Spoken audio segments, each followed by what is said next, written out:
Hello, model people. My name is Henry Tenby. A common question which I have been asked many times over the decades that I've collected aircraft display models is how many models did a particular manufacturer produce of a specific model back in the good old days? For example, how many 1/50th metal Capital Airlines Vickers Viscounts were produced by Westway back in the good old days? Well, I now have some information that sheds light on this interesting question, and I'm going to share it with you right after this quick message. We have a few copies remaining of this limited edition Varig Lockheed Electra color photo book.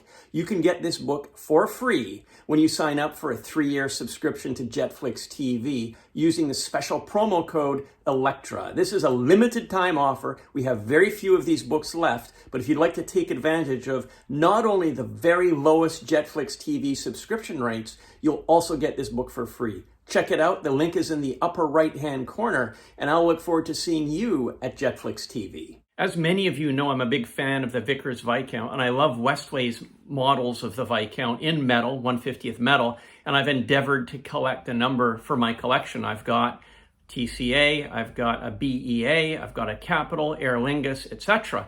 And very recently, I stumbled upon something which I found very intriguing. It's a hint as to how many models were actually produced by Westway for a particular airline. Sometimes we would say that McDonnell Douglas, for example, would produce one DFM model in metal for each actual aircraft delivered. This was something that I've not actually seen in writing. It's just folklore that was passed down from collector to collector. Well, now I've got some information that really sheds light on this question, in particular for Westway Models of the UK. The story starts with a Capital Airlines Vickers Viscount 700 in 1/50th scale metal. I've had this model for probably coming up on 15 years or perhaps closer to 20 years. And I was lucky enough to get the model in the original wooden crate that was supplied by Westway Models back in the 1950s. Westway would produce very elaborate, secure wooden shipping crates for the models, and the models were actually pinned into position in the crate, as I'm about to show you, so that they could be shipped to and fro across the world, around the world, safely, particularly from England to various points where the Vickers Viscounts were delivered, in this case, the United States, to Chicago. So I'm going to share with you something that I find really, really cool. So first of all, here's a very quick tour of some of my 1/50th metal Viscount models, all made by Westway. That's TCA Vickers Viscount. Then we've got the Capital, which is in really quite nice shape. And there's an AIRLINERS. Down below, hiding, is a 1/50th KLM Viscount 800, not actually a Westway model. That's a raise-up model. And then if we go down to my lower shelf, I have a Viscount 800, also by Westway Models. But this story focuses on this airplane, the Capital Viscount.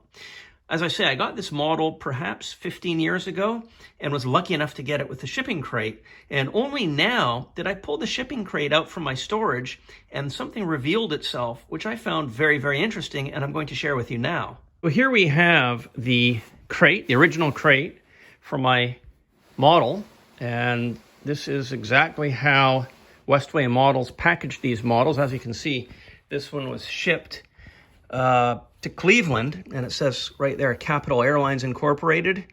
2 pieces, actually, which is kind of interesting. Total weight, 45 grams. But if we open up the box, I'll show you something kind of neat here. Another neat sticker on the box. And there, open it up. There's a sign: before reboxing model, unscrew spinners, remove clear discs, replace spinners, secure clear discs to box side. So they were very particular.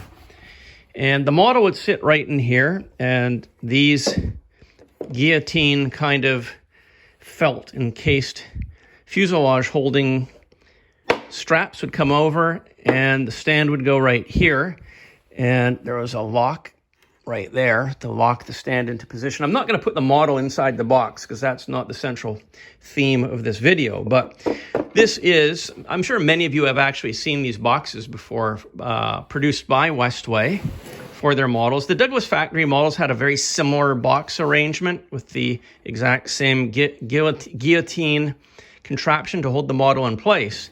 And I was looking at this model, marveling at the box, and there's something that presented itself to me, which I really found quite interesting. So have a look here. I'll just show you. Yeah, there's actually a screw mechanism that holds the box shut.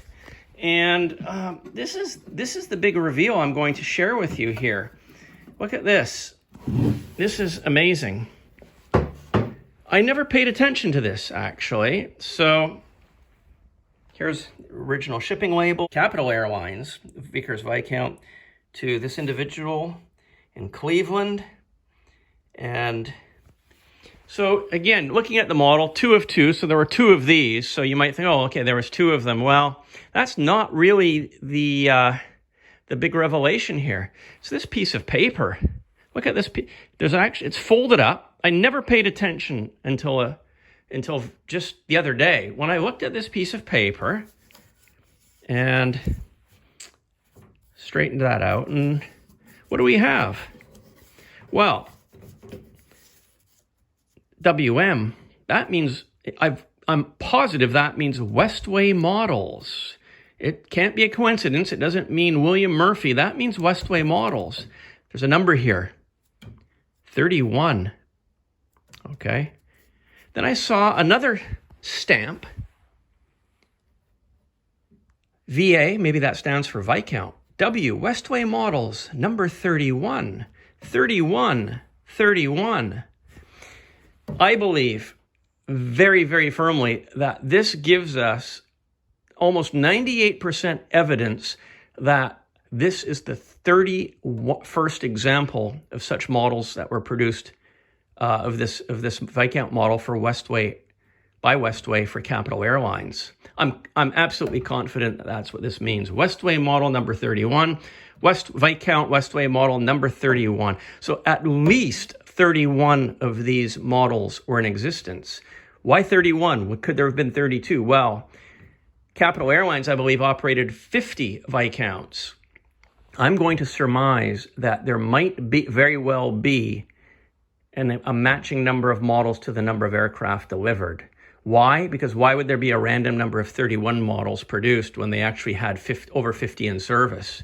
I'm quite confident, again, almost 95%, maybe even higher, that they had one model for each plane produced. So somewhere in the continental United States, there existed about 50 of these models. So they're not super rare, but they're, in nice condition. The models are beautiful to have, and to have the original box is definitely a bonus. So when they talked about removing the spinners, these are the spinners. I've got replacement cast metal spinners. These are the discs that I actually had to have replaced because they were non-existent, I believe, on this model. So as you can see, my model's in pretty good shape. Probably one of over 50 that existed or still exist today. It's hard to say, but definitely from the box, we can conclude that at least 31 of these models were produced by Westway Models back in the 1950s. What do you think? Do you agree with me that the labeling on the box, that old label from the 1950s, indicates that that was the 31st model produced? I'm keen to know your comments. Please don't hesitate to leave a comment in the comment section below. If you like this video, please do click the thumbs up. That would be very much appreciated. And there's a little subscribe bell that you can click on in the lower right-hand corner of the frame, and you'll be notified whenever I post a new video. So thank you very much for tuning in. Happy collecting, and I look forward to seeing you on the next show. For future shows, I'd like to consider interviewing various collector friends that are out there where we talk about their models, their collections, their passions and interests in a live video environment, possibly on YouTube Live or some other platform where we'd be able to record it, share it with people at a later date, but also where we would be able to take live questions from the viewers. So if you have a collection of display models and this is something that you're interested in, please do contact me. You'll need to have an iPad-like device in order for us to record the show. And of course, you'll have to be open to showing pictures of your collection, perhaps through video or still images. So if this is something that's of interest to you, I would love to hear from you.